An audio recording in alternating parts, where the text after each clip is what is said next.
Welcome to another episode of A Brother with Questions. I'm your guy, B. Period, the host of this particular podcast. Thank you for tuning in. I appreciate it if you like and subscribe to the channel. Tonight, I want to just speak briefly with you about this Jason Aldean situation and the backlash that's been running around the internet in certain circles. My first opinion, I don't think this Jason Aldean song called Try That in a Small Town, I don't think it's racist. I'm just being honest with you, I don't think it's racist. It's funny to me, though, a couple of things. It's funny to me that, number one, the first people to identify it to be a racist song were white people. So I think about that and I go to myself, I say, so white people are now establishing what racism is? Interesting. Okay? That's interesting to me. Because generally, and I judge everything based on America. That's where I live, that's where I'm from. But in America, white people are telling black people what racism is. So right there, that's strike number one for me. But then when I go look at it and then I start reading some of the lyrics and, he says, sucker punch somebody on the sidewalk, carjack an old lady at a red light, put a gun on the owner of a liquor store. Y'all think it's cool. Well, act like a fool if you like. Cuss out a cop, spit in his face, stomp on the flag, light it up. Yay, you think you're tough. He says, well, try that in a small town. See how far you make it down the road. And you cross that line, it won't take long for you to find out. I recommend you don't try it out in a small town. So I'm looking at these lyrics, and so number one, the lyrics don't identify black people. But I think it's interesting that because of what he said, the first thing you think of is black people. So I guess the insinuation is because he's talking about people who commit crimes and apparently don't like the cops, it's clear that he's talking about black people. That seems to be the insinuation. To me, that's racist. Because why are you going to assume a song about people doing crimes is automatically about a song about black people? Yes, I saw the video, and in the video they had different things about riots going on. I know there's some other lyrics in the song talks about burning flags, but generally speaking, if you're talking about burning flags, that's not typical of a black person. Black person usually don't even own a flag, so that would mean they gotta go out, buy a flag. So I gotta go spend $10 on a flag, and then after I spend $10 on my flag, now I'm gonna take it home and burn it? Yeah, that ain't. Black people, they ain't got that kind of time, bro. Just be honest with you. So they ain't talking about us when you talking about burning flags. You know what I'm saying? And then on top of that, why is it again are we associating this song about committing crimes in a small town with black people? For me, I take this a layer deep. I don't know Jason Aldean, but clearly him and his writers thought enough to write about what goes on in small towns. But when I take it a layer deep, I think about this. I say, well, small towns, right? So in a small town, we're talking about a place where, maybe there's a few hundred, in a really small town. More likely it's a few thousand people in a really small town. And so when you think about protests and riots, in a small town, you're not going to really see that. I think you're going to be far less apt to see those kinds of things happen in a small town because, man, I know Mr. Bobby who owns that corner store. Or I know Miss Sheila who owns the dress store, right? So it's a place where when you go downtown or into the town, which is generally very small anyway, you know who owns those stores. I think you're less likely to break up a store when you know who owns it. When you think about the riots that happen in big cities, they don't know those people. They don't know who owns that corner store. And even if they go in the store, they don't have no personal relationship with the owner. So it doesn't make any difference. And then Target, it's Target. I definitely don't know who owns Target. So yeah, I don't mind tearing up Target because I don't know who owns Target. As far as I'm concerned, right? The average person is thinking the person who owns Target has billions of dollars anyway. So what if I take a few $1,000s out of this Target store? They got billions. It's generally what the theory is. And then for the owner of the small time store, I don't know him. And so for a lot of us, we don't even associate ourselves with people we don't know. If I don't know you, you just that dude from down the street. If I ain't got no real relationship with you, you just that guy from down the street. And so I really don't, we don't care for each other like that in big cities. It's every man for himself. So when he talks about a small town, yeah, this kind of stuff ain't happening in a small town because I know you. I remember I was young. And we grew up, when my parents, or my mother did. My mother grew up in a small town called Sebring. And as kids, we were doing some foolish stuff. We were riding around the neighborhood in my father's car, shooting people with water guns. Small town, riding around the neighborhood, walking down the street, pow, pow, pow, shooting people with water guns. Man, we thought that thing was hilarious. When I think about it, it was kind of funny, but anyway, small town. If you know anything about Florida, you know anything about Sebring. You know what I'm saying? Small town. Man, by the time we got back to the house, by the time we got back to the store, because at the time my parents owned a local convenience store down in Sebring. By the time we got back to the store, my dad pulled us aside and was like, well, I ain't gonna say what he said, but I'm just saying, man, y'all crazy. He said, what you talking about? He said, you think they ain't gonna know that y'all riding around in my car shooting people with water? Small town. You know what I'm saying? That's what he talking about. People from small towns understand this concept. You just ain't gonna be doing any and every little thing and not nobody know who it is and what y'all did in a small town. That's his point, man. This ain't racist. I was watching a clip on the on YouTube the other day, and it was The View, and Sunny Holston. The more and more, I don't watch The View, but every time I see a clip of it, I just be wondering, like, how these people got jobs, man? Like, as smart as these people are, some of the conversations that they have, you just have to wonder, like, are y'all serious?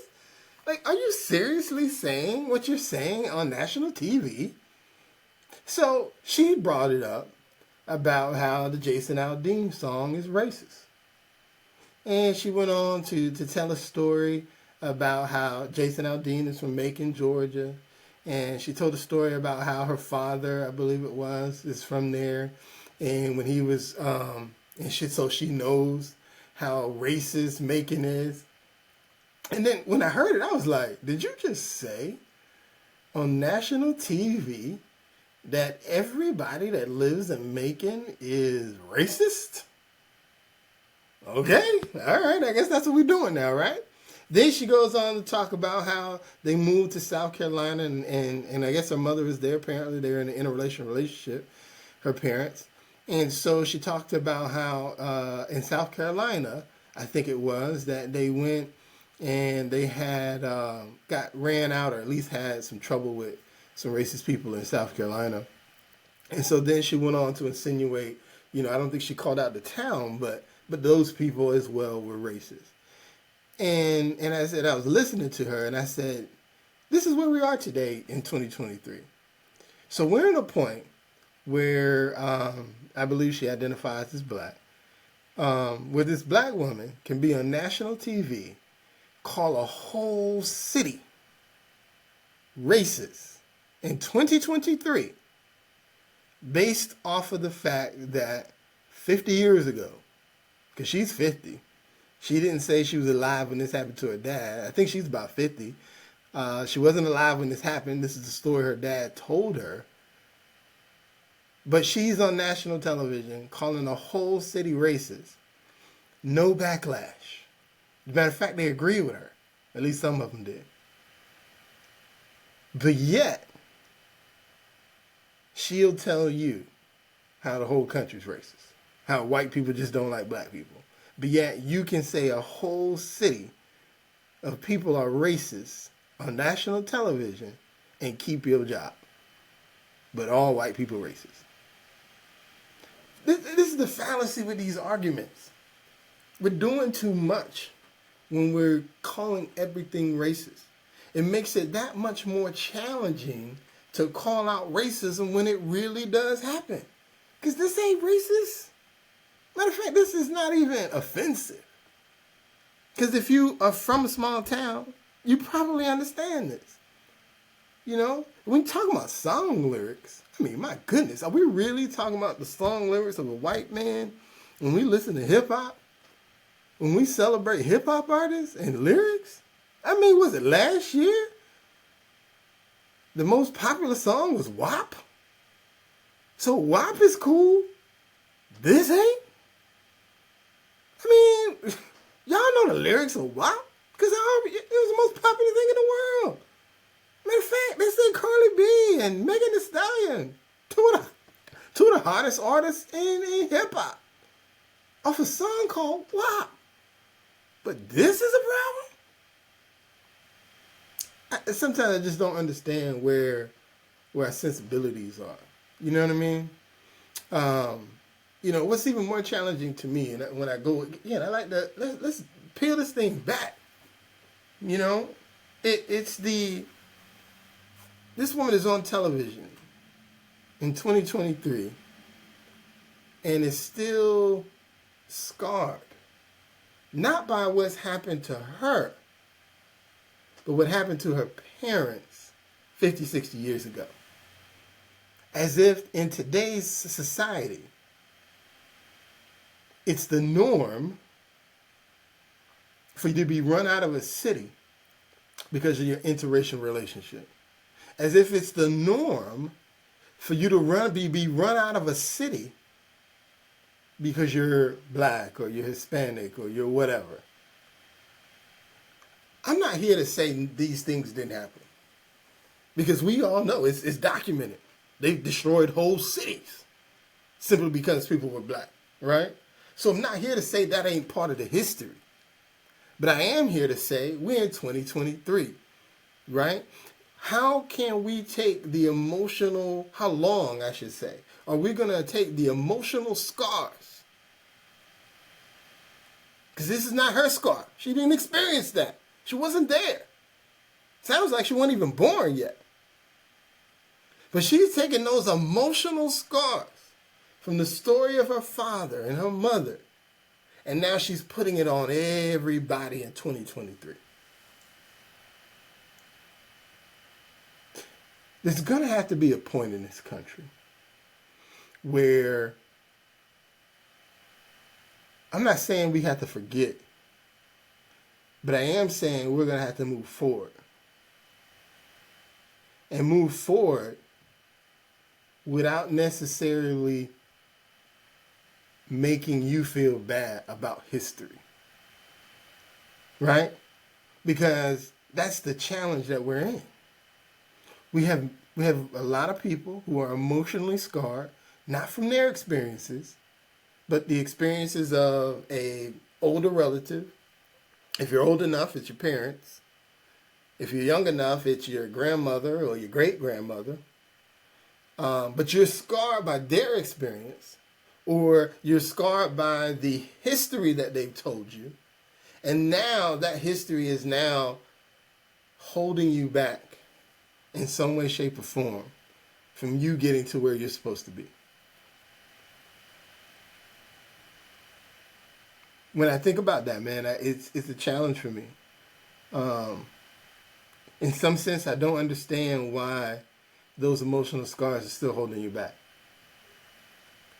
Now, I understand that you're not supposed to forget. And quite frankly, I ain't forgot.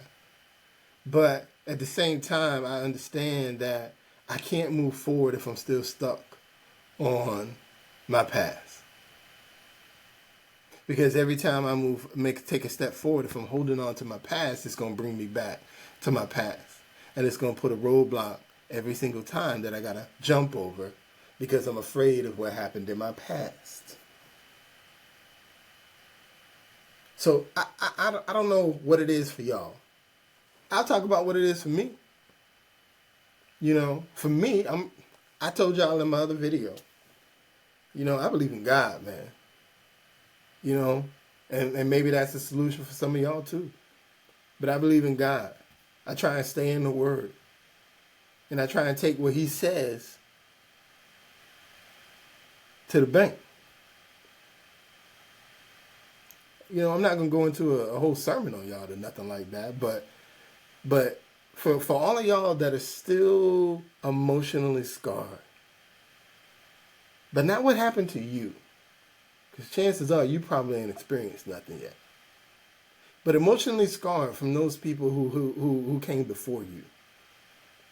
I don't know what the foundation is that you need to grasp hold to so that you can move forward.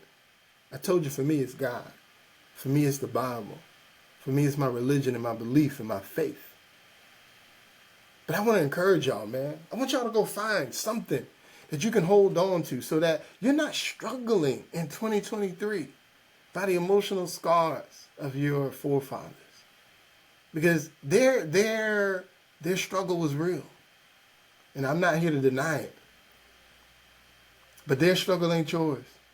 Even when we talk about Sunny Holston, she's achieved the American dream.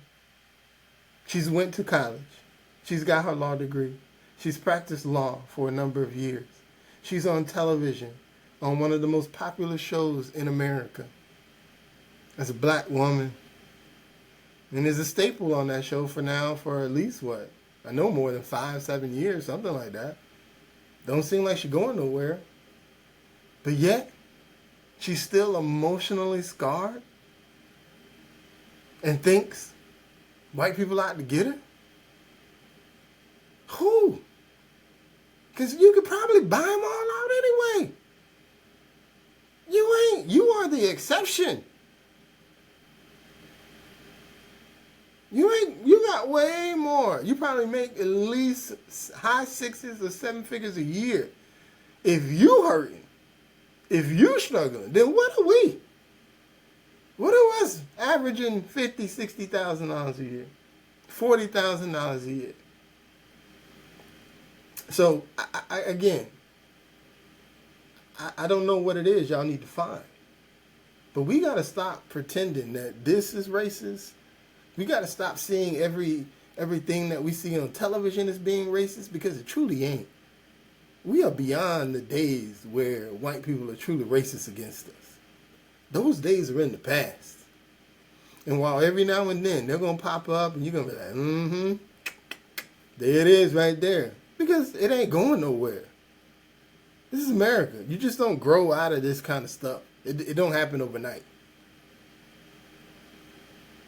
But the days of it holding you back, those days are gone. Those days are way gone. And as far as I can see, they ain't coming back. So you can either be stuck or you can move forward. I want to end the show every time with a question. The question today was, how long is the past going to hold you back? This is your guy. B period. Until next time. Like and subscribe, people. Love y'all.